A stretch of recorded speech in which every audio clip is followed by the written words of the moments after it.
Hi students, how are you doing? Doing work is never easy. Man has been trying to make work simple since the beginning of civilizations.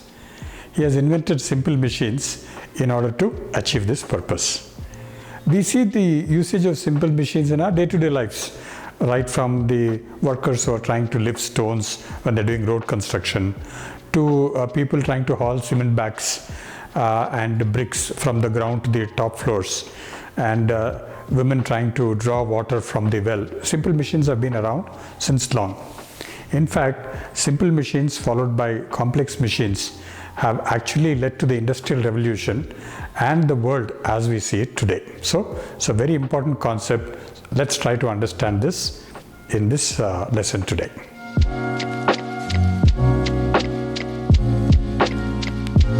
Let's take the example which we discussed of a worker trying to lift a heavy stone. What do you think he does?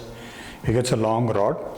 He puts one end of the rod under the heavy load and he tries to apply force on the other end of the rod. So this long rod is seemingly making the work, shifting the stone, easy.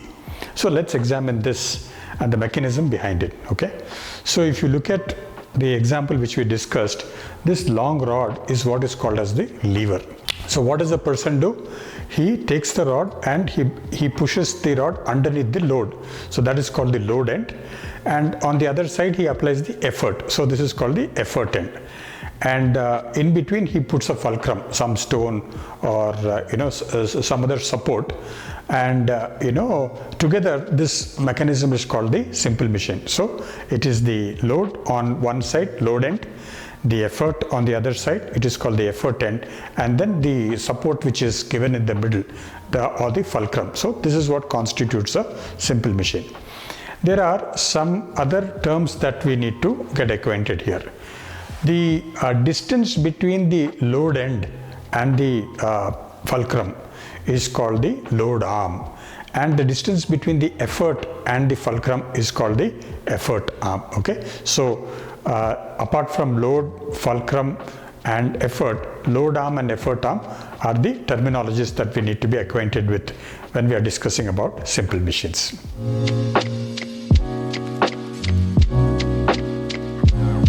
Now that we got all the terms out of our way, let's look at this animation and see what's actually happening in the lifting of the load. So in this first case, we see that the fulcrum is in between the load and the effort, and the load arm and the effort arm are equal. Assume that the stone is let's say 20 Newton. 20 Newton is the weight of the stone. How much do you think is the effort that is required to be put for lifting the stone? If you see that, it will be equal to the weight of the stone, that is 20 Newton. So when the fulcrum is in between, the effort has to be equal to the load. This is case number one.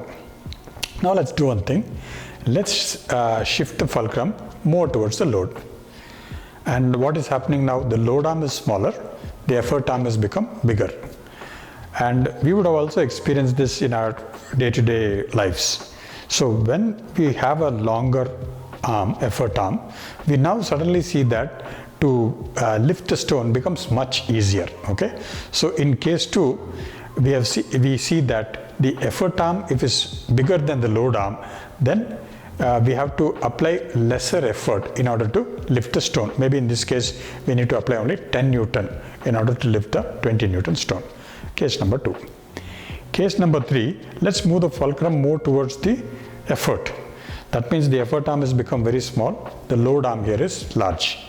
And now, as you might have guessed, in order to put the effort, it is going to be very, very difficult. Okay, we have to apply more effort than the load itself. So if the load is 20 Newton, we may have to put 30 Newton or 40 Newton effort. Okay, so from this we see that if you want to apply less effort, you have to make the fulcrum close to the load and keep the effort arm greater than the load arm. So that is going to make lifting the load easy.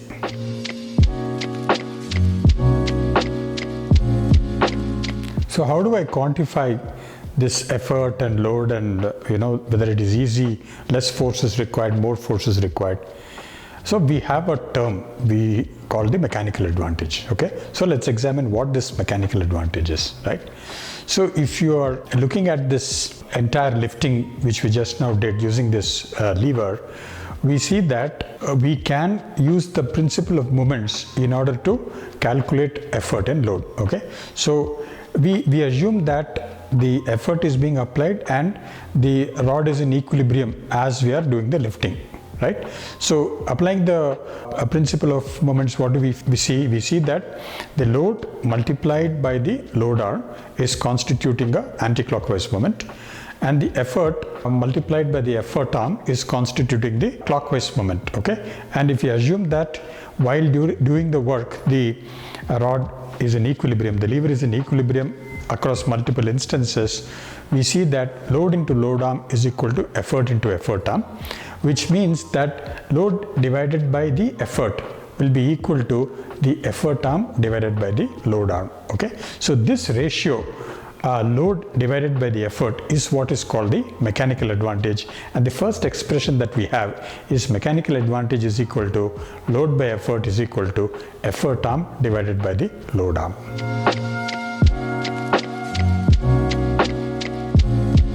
Now there are different types of levers that we can define. The first type which we discussed is called the class 1 lever. Class 1 lever is where the fulcrum is in between and the load is on one side and effort is on one side, both of them happening in the downward direction.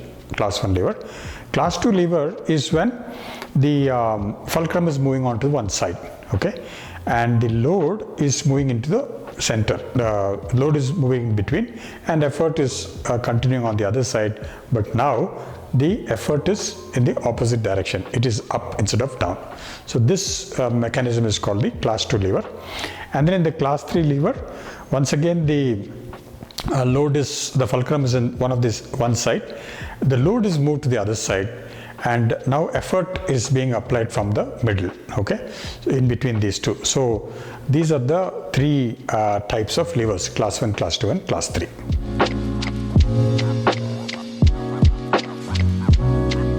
Now that we understand what is mechanical advantage, let's do one derivation and understand one term called velocity ratio. Okay, so let's look at this lever in function.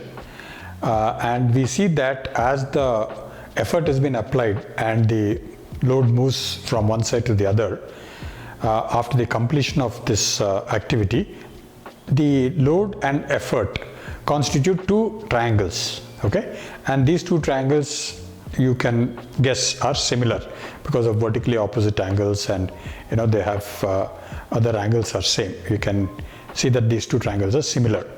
And we can apply the property of similarity to compare the corresponding sides. Two sides we are interested in. One is the effort arm and the corresponding load arm, the ratio of that. And then we see the height that the load arm has moved. We will call that as the distance moved by the load. We will say dl. And the distance that the effort end has come down, right? So we call that as dE. Okay, so dl is the distance traveled by the load and dE is the distance traveled by the effort. So if you apply the ratio of mechanical advantage is effort arm by load arm. Corresponding sides happen to be dE by dl. Okay, so mechanical advantage now is dE by dl. Now let's divide the numerator and denominator with t. What is t? T is the time it took for the load to move this distance and for the effort to move that distance.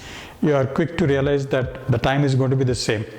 It's not that load is going to come first and effort is going to go down. It's simultaneous thing. So t is the same. So dE by t divided by dl by t. And what is distance by time? Nothing but velocity. So we say velocity of the load divided by velocity of the effort divided by velocity of the load. So mechanical advantage, which was effort arm divided by load arm, is also equal to the velocity of the effort divided by the velocity of the load, and this in fact is what is called as the velocity ratio.